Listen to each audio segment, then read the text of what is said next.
In Poland, there's a very thin line with separation of church and state, and in fact here, religion governs a lot of the local customs and traditions, and today is one of those traditions. It's the celebration of Corpus Christi, which is Latin for Body of Christ. The feast of Corpus Christi is believed to have originated in the 13th century. In 1208, an Augustine nun called Juliana of Liege reported her first vision of Christ, in which she was instructed to plead for the institution of Corpus Christi. The vision was repeated for 20 years, but she kept it a secret. When she finally relayed her vision to her confessor, he related to Bishop Robert de Thorot, who in 1246 convened a synod and ordered a celebration of Corpus Christi to be held every year thereafter. But the celebration only became widespread after the death of both Saint Juliana and Bishop Robert. Today it is celebrated by millions of Catholics worldwide and is a national holiday in more than 20 countries. Now, the celebration is held every year on Thursday, 8 weeks after Easter, and the Thursday after Trinity Sunday, and there are processions taking place all around Poland today. In fact, in Poland and several other Catholic countries, it's a national holiday. And Poland is 90% Catholic, so it's very easy to see why religion governs certain customs here. In fact, there are a lot of religious holidays in Poland that are national holidays. People actually have the day off from work and school so they can come celebrate their faith. Take a look at these now. The people walking in the procession right now actually believe that Jesus is walking with them. All these flowers right here, the girls actually scatter them for Jesus.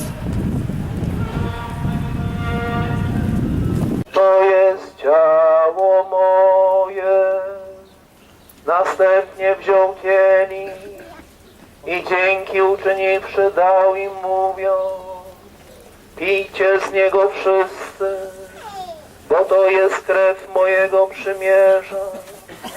Święte Boże, święte mocne, święte a nieśmiertelny, zmiłuj się nad nami. Wszystkie narody, radosnym głosem królowi. Święty mocny, nieśmiertelny, majestacie, ten niezmierny.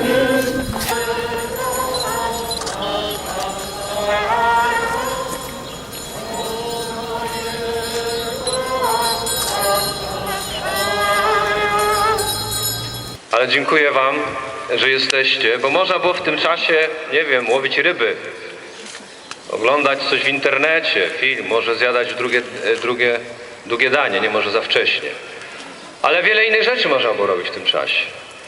I to jest piękna, tak jak na początku ksiądz proboszcz powiedział, manifestacja wiary, publiczne wyznanie wiary, że Jezus jest tu obecny, realnie, prawdziwie, fizycznie w hostii, że to nie jest jakiś symbol obecności Pana Boga. Do czego dzisiaj w niektórych środowiskach kościelnych się dąży, żeby maksymalnie spłycać tą rzeczywistość obecności Pana, realnie prawdziwie obecnego.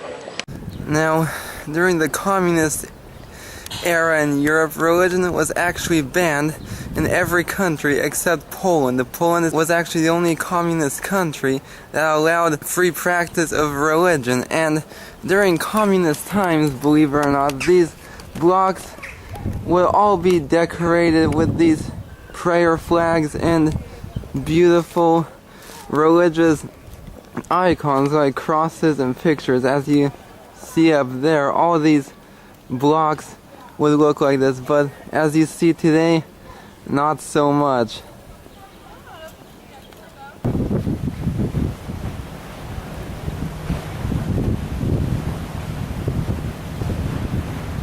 We're in the neighborhood of Nowy Port.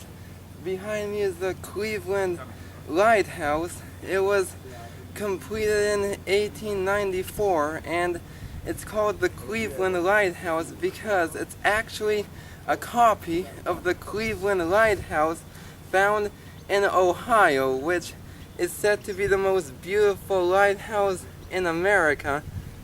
I don't know about that, but someone was obviously impressed by it if they built a copy of it halfway around the world here in Gdansk, and it was actually in service all the way up until 1984, but then was replaced with a newer lighthouse, and after that point it was private property belonging to a sea commodore, and today he actually turned it into a museum, and the locals say that it's actually a museum unlike any other, so I think it's something that's definitely worth checking out.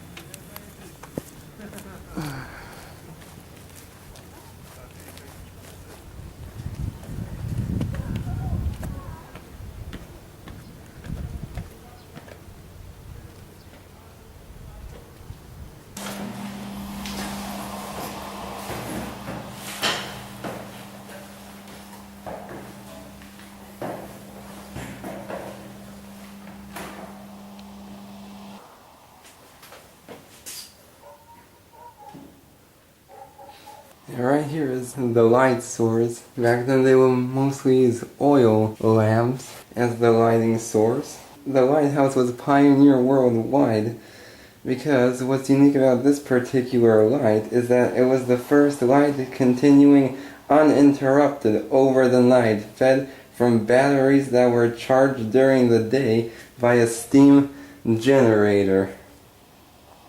So, in simpler words, this light shined all night.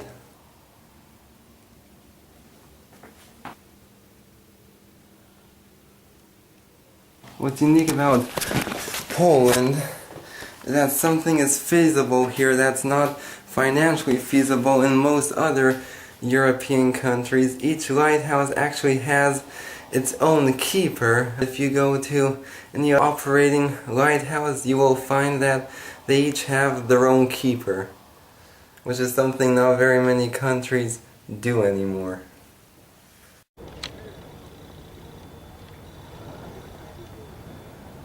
Now this lighthouse is actually most famous for its time ball, and it's so accurate that you can actually fine-tune your watch to it.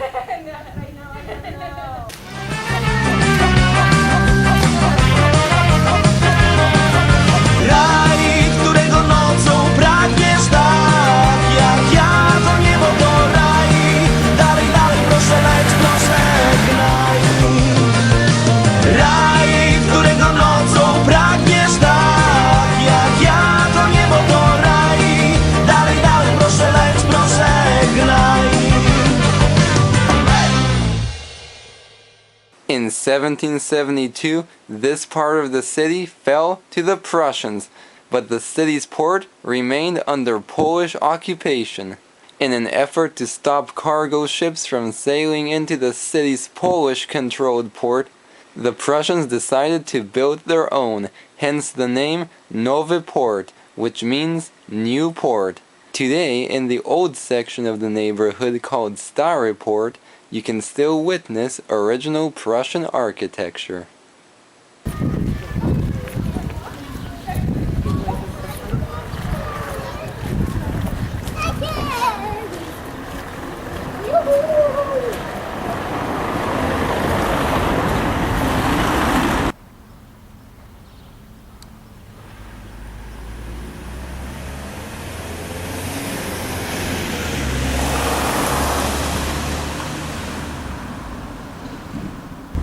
On March 20th, 1945, a small group of Franciscans arrived in Gdansk to take care of some of the ruined churches that were destroyed during World War II.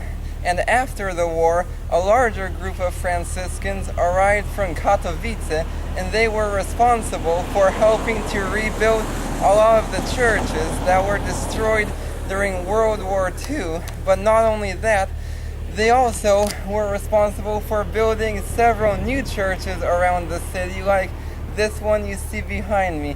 This is the Church of the Immaculate Heart of Mary, and it was built by the Franciscans between 1957 and 1959.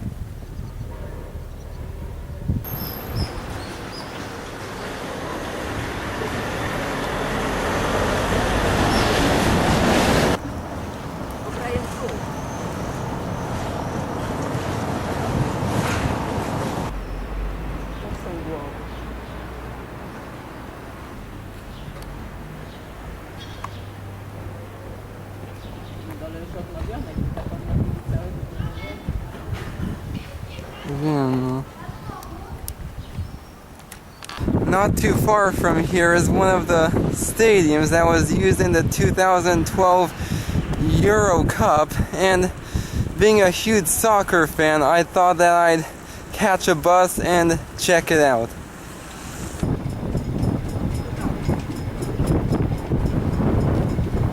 Behind me is the PGE Arena Gdansk, and it's one of the stadiums that was used in the 2012 Euro Cup, which was co-hosted by Poland and Ukraine. And construction of this stadium began in 2008, and it opened on August 14, 2011. And people were panicking that they weren't gonna get the stadiums finished in time, but they did, and it was a beautiful event.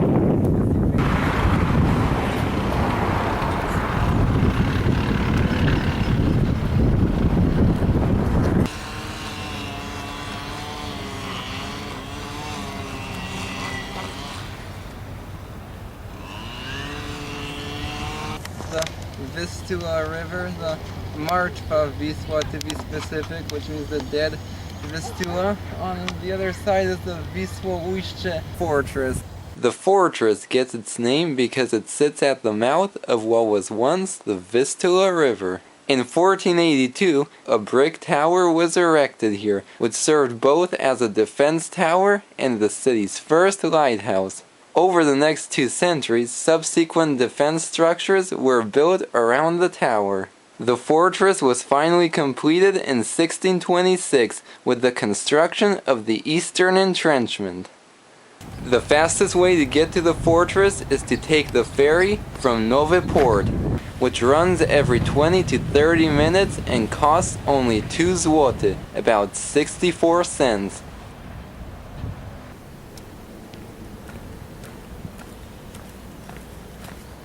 I'm at the Wisloujscie Fortress. It costs 10 zloty to visit the fort, and you have to be accompanied by a guide, which I didn't know, so I have to wait 15 minutes for the guide to come, and then we can start exploring the fort. Actually exploring the barracks right now. This part of the tour is actually self-guided. You don't need a guide, so I'm gonna check out these barracks while I wait for my guide.